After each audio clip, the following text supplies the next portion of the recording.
இன்றைக்கான மினி விலாகில் நம்ம என்ன பார்க்க போகிறோம்னு பார்த்தீங்கன்னா சூப்பரான ஒரு சிக்கன் குழம்பு தான் செய்ய போகிறோம். அட்டகாசமாக இருக்கும் டேஸ்ட்டு. கண்டிப்பாக மிஸ் பண்ணாமல் ட்ரை பண்ணி பாருங்கள்.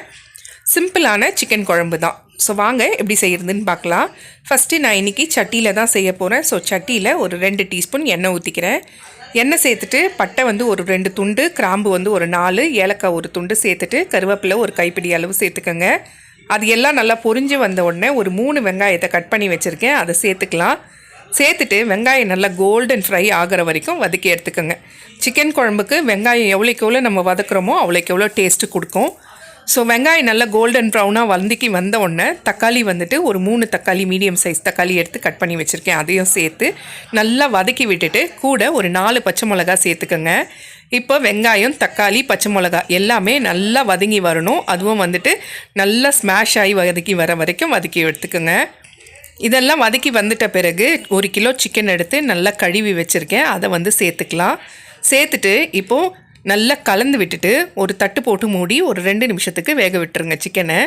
இப்போ ஒரு மிக்ஸி ஜாரில் ஒரு 5 பல்லு பூண்டு, 5 பல்லு வந்துட்டு இஞ்சி, 1 கப்பு சின்ன வெங்காயம், கூட வந்துட்டு மற்ற மசாலாலாம் சேர்த்துக்கலாம். என்னதுன்னா 1 டீஸ்பூன் வெறும் மிளகாத்தூள், 1 டீஸ்பூன் தனியாத்தூள், 1 டீஸ்பூன் கரம் மசாலா, உப்பு வந்துட்டு 3/4 டீஸ்பூன், மஞ்சத்தூள் ஒரு 1/4 டீஸ்பூன் சேர்த்துட்டு ஒரு 1/2 டீஸ்பூன் தண்ணி ஊற்றி நல்லா பேஸ்ட் மாதிரி அரைச்சிட்டு வந்துடலாம். அரைச்சிட்டு வந்துட்டு சிக்கன் வந்து ஓரளவுக்கு, அதாவது ஒரு 2 நிமிஷத்துக்கு வேக வச்சோம் இல்லைங்களா, அந்த டைமில் தட்டை ஓப்பன் பண்ணிவிட்டு இந்த மசாலாவை ஆட் பண்ணிக்கோங்க. ஆட் பண்ணிவிட்டு நல்லா கலந்து விட்டுட்டு உப்பு செக் பண்ணிக்கோங்க. உப்பு கம்மியாக இருந்துச்சுன்னா உப்பு ஆட் பண்ணிக்கோங்க. இப்போ நல்லா கலந்து விட்டுட்ட பிறகு இப்போது ஒரு தட்டு போட்டு மூடி ஒரு 10லேருந்து 15 நிமிஷத்துக்கு ஸ்லோ ஃப்ளேமில் வச்சு சிக்கனை ஃபஸ்ட்டு நல்லா வேக வச்சு குழம்பு நல்லா கொதிக்க வச்சுருங்க. ஒரு 15லேருந்து 20 நிமிஷம் கூட கொதிக்கட்டும். சிக்கன் நல்லா சாஃப்டாக வெந்துடும்.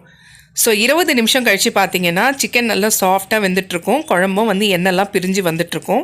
அந்த டைமில் ஒரு கைப்பிடி அளவுக்கு கொஞ்சம் கூடுதலாக கொத்தமல்லி சேர்த்துட்டு நல்லா கலந்து விட்டுருங்க. அவ்வளோதான், சூப்பரான சிக்கன் குழம்பு ரெடி. ஆப்ஷனலுக்கு நான் வந்துட்டு அவிச்ச முட்டை அதில் சேர்த்துருக்கேன்.